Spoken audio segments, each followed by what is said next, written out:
So it's a cold day, gonna get even colder and snowier in the overnight. In fact, there's gonna be a blizzard tomorrow, so this kind of gives you an idea of when I'm making this. But I thought I might make some biscuits and country gravy. So this is just a basic biscuit recipe. 2 cups of flour, 5 teaspoons of baking powder, some baking soda, sugar, salt, butter, and milk. A lot of biscuit recipes call for buttermilk. Just regular milk will be fine. And over here, I found my biscuit cutter. Now, you don't have to have a biscuit cutter. You can use anything. Anything round and the right size for a biscuit. A coffee mug works pretty well. Like if I didn't have that biscuit cutter, I could just use this coffee mug, just turned upside down and punch my biscuits out that way. But anyway, making biscuits is real easy. And I ended up going out yesterday and I went ahead and bought a bag of flour from the local grocer. I think it was about $3.50, something like that. I was not thinking yesterday and threw away my receipts because they were put inside the bags. They didn't hand them to me. They were in the bags. I threw the bags away. 2 cups of flour, so that is 260 grams. This recipe actually has it right. I'm in shock. So I'm going to put 260 grams of flour into a bowl. And I measured it into a bowl because that's what you do. I need 5 teaspoons of baking powder. You know what? That's so much baking powder, I better measure it. So I need 5 teaspoons of baking powder. Now, this is not technically a teaspoon, but I'm going to put 5 of these in here.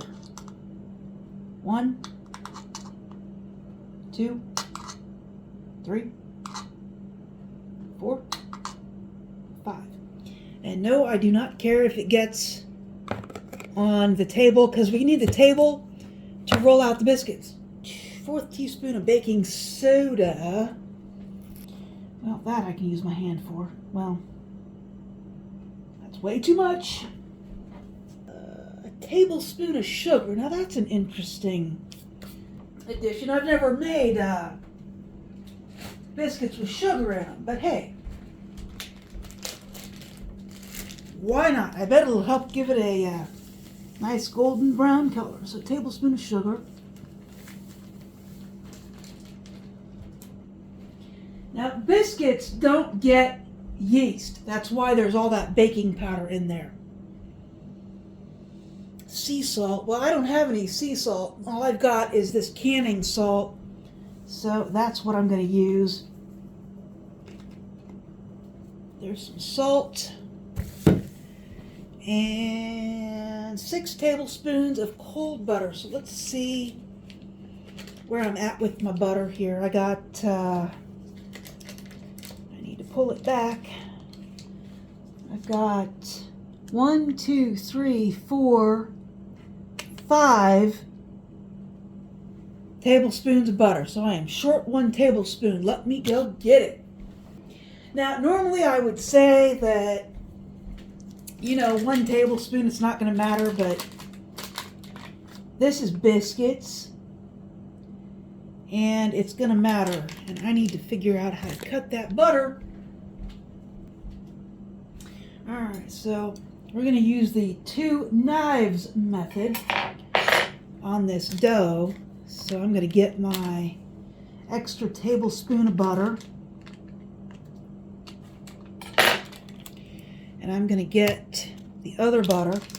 The biscuits is something where you can't really skimp on the fat. You really can't. So if it says 6 tablespoons, trust me, you can put in 7. So let's dump this all out.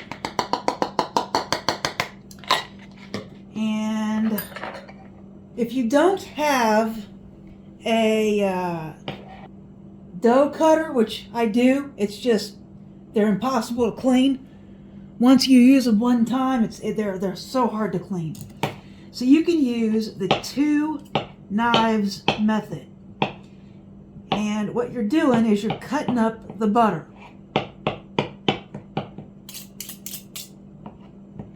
And I actually get in here most of the time and do my hands because it's just so much faster to just, squish the butter with your hands and,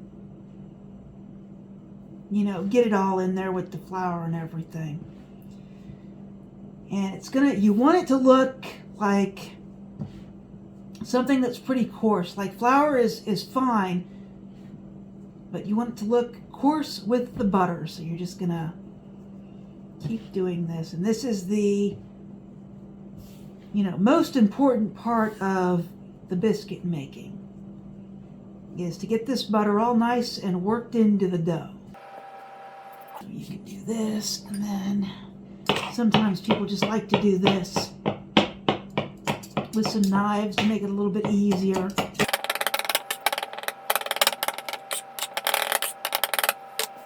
You want to get it all in there, worked in there, because this is what gives your biscuits their flavor.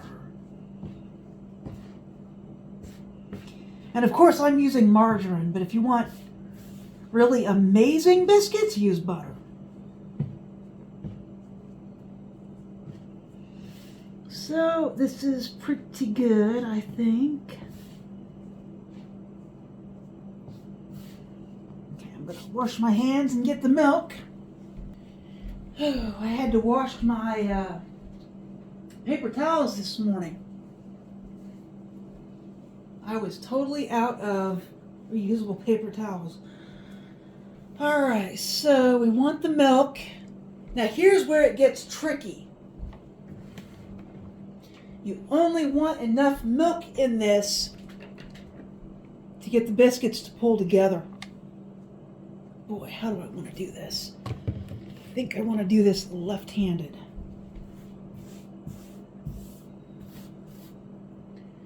So you'll make a little well, unless you have an amazing bowl, which I do not have. And you just want this to just barely pull together, because if you overwork biscuit dough, it's awful. It does not turn out right. You just want to work it until it just starts pulling together.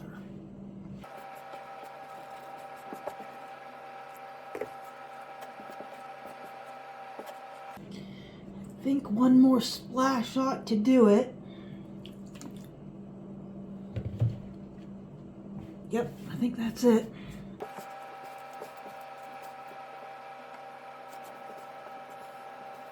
Yep, maybe a little more flour. If you have somebody working with you, you can be like, drop some flour on that, and it'll be, you won't have to keep washing your hands like I do.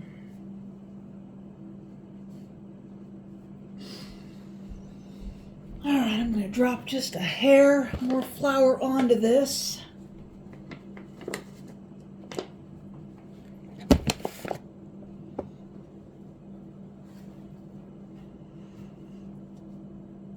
You want it to pull together, but you don't want it to be overly sticky. And that's the problem I am running into, is that my dough is overly sticky. And if I didn't mention it, you want the butter to be cold. Very cold. All right. So this is what we're doing.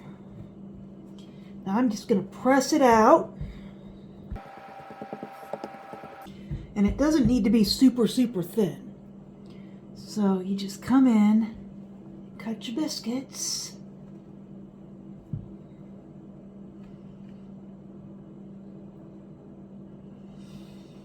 And the first biscuits you cut are going to be the best. because the more you work the dough, the tougher the biscuits. But you just keep working the dough. And I don't know how many this is supposed to make. I didn't look. Yeah, I have no idea. I'll go back and look on the computer. I didn't print that. Because when I went to do it, it printed off the whole HTML file. And I was like, yeah, thanks a lot. So that's it. And you just keep working your biscuits. 3, 4, 5, 1, 2, 3, 4, 5, 6. Until you get just, nothing. There's your biscuits, folks. So now I need my tray, and I'm going to bake those for 30 minutes.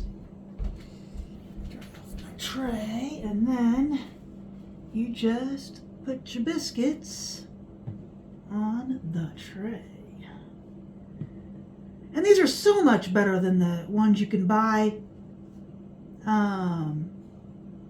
in the can. They're almost better than the ones you buy frozen. So there's my 6 biscuits. I'm going to pop them in the toaster oven and cook them for about 30 minutes. I'm going to show them to you, and then we'll get started on the gravy. Which, strangely enough, the gravy pretty much takes all these ingredients too. So here's the biscuits. It's preheating, but 30 minutes. There they are in the toaster oven. And while they're baking, we're going to do the gravy. I'm waiting on my skillet to dry. Butter. I need a fork for that. Fork and the spatula, actually. Maybe just the spatula for the moment. Okay, so if you're wondering what the difference is between this gravy and the other gravy, this gravy doesn't have any meat in it. Country gravy is just a pepper sauce. So you just need some fat, butter, or margarine. This does not work well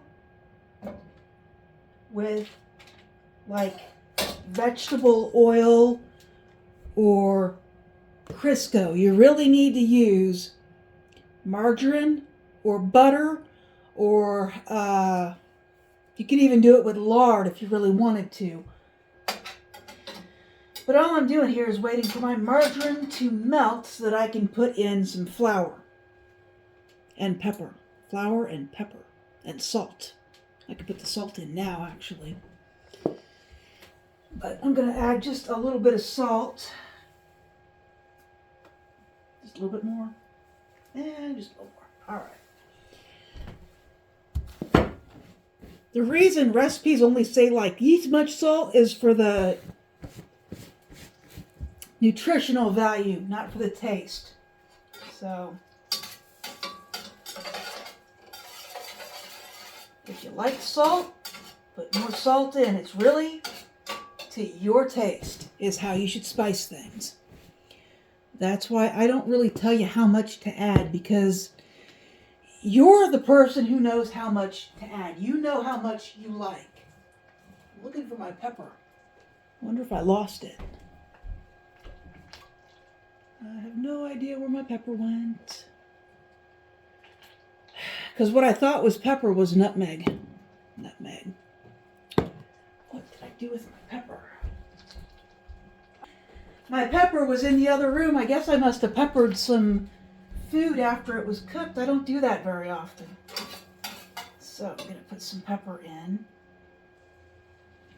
And I'm going to put, it's going to be a significant amount of pepper. This is a pepper gravy. It's a creamy pepper gravy is what it is. Alright. So my butter is melted, so I'm going to add some flour and I'll show you how much I added. Best yet. This is best yet flour. I actually like it. It's light and fluffy. But that could just be because it's fresh. So, put that over there. Shake that off. I might have used a little too much flour, but I like my gravy thick, so this may not be too bad. there's my flour in my peppery butter, and I'm going to stir that around and gradually add in some milk.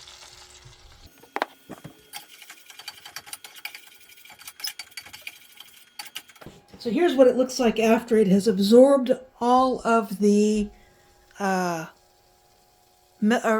all of the butter. And I'm just going to gradually add milk and stir and add milk and stir.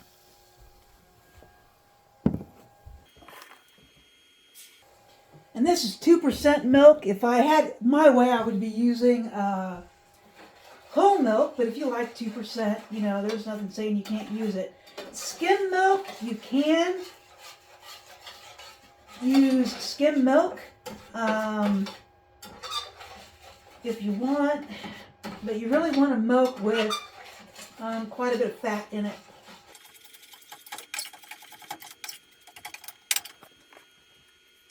And I can do this because they gave me the 3/4 gallon at the food pantry.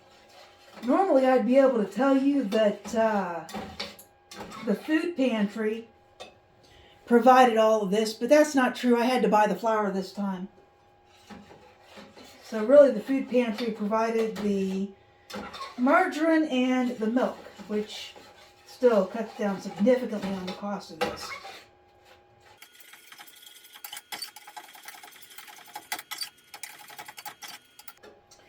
And here's what it looks like after 2 splashes of milk, 2 or 3, I've lost count. But there's what it's starting to turn into.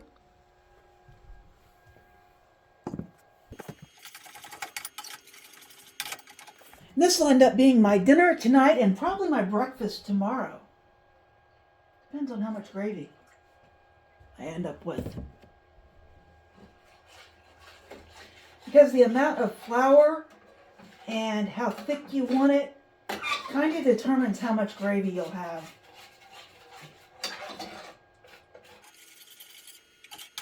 I'll add a little more pepper to this. If you want a real treat and you can afford it, fresh cracked pepper is the way to go. Because those big flakes of pepper look great in this gravy.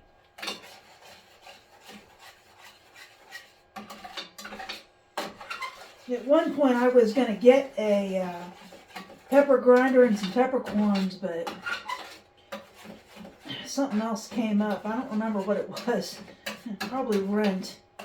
And I just never got around to it. I guess if I wanted to, I could spend $2 and get the pre-made grinder with the pepper in it. That I might do and show you what it is. So I can afford $2. The peppercorns and the grinder was going to be, I think, closer to 40. So yeah, it was outside of my budget then, and let me tell you, it really is now. But it's really interesting when you think about this, because I did the biscuits with this exact same ingredients. And it's like if you swap the amount of flour with the amount of milk and have the butter, you've got gravy. This is also very, very affordable. Like I said, the flour was like $3.50 at my local grocery, which means I paid about $1 more than I really needed to. The butter is about $1.70. I paid about $3 for the baking soda and baking powder. And once you've got all that, you've really got a lot of options. Okay, this is ready to be thinned out and boiled. So let me show you what it looks like when it's ready to be thinned out and boiled. And I will probably add another 1.5 to 2 cups of milk to this. Then I'm going to turn the fire up and boil it. Then I'm going to turn the fire off.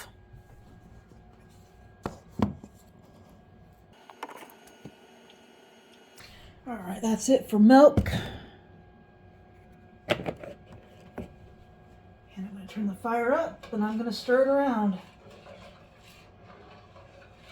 And what I want is for this to boil. And then as it cools, it will thicken.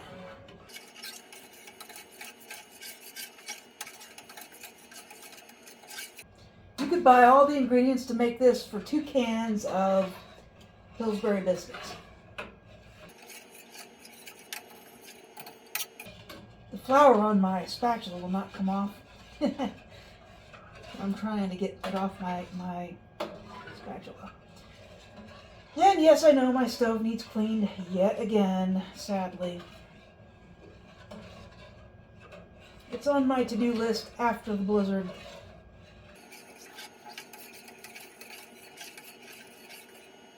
I'm checking out my pepper to milk ratio. I think it's just about perfect.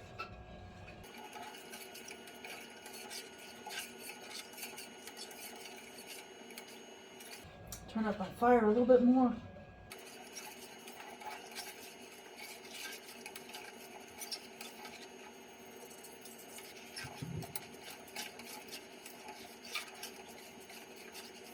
Once you turn the fire up, you do not want to stop stirring it. It's steaming. See if it's boiling. Almost. It's getting ready to boil.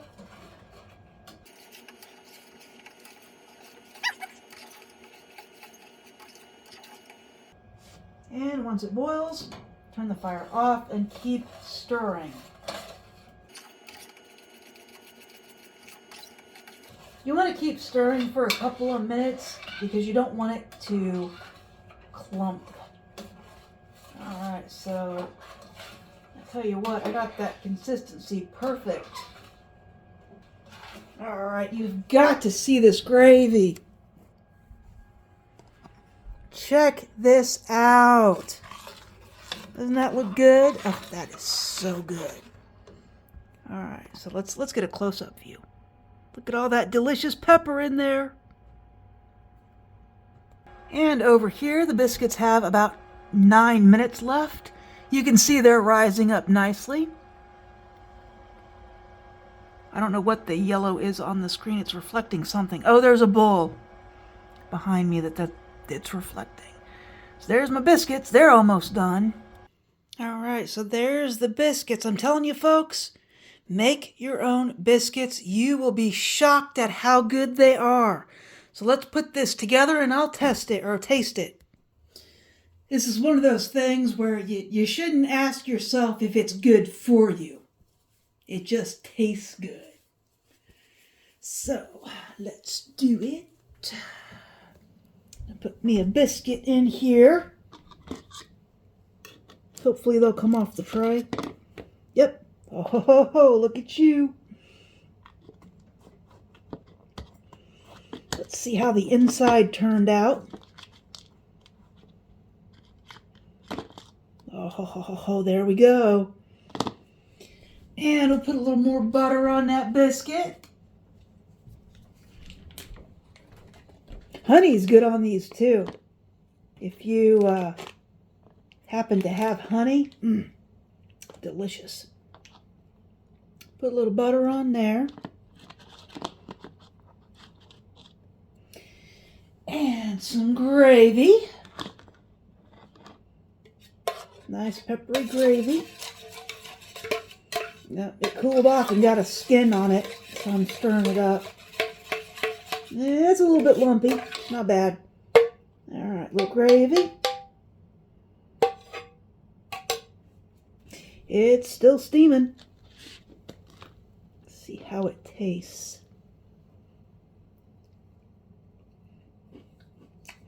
Oh, that's good. If you've never had from scratch homemade biscuits and gravy, I encourage you to try it. It's amazing. All right. If you liked this video, please like and subscribe, and I will talk to you later.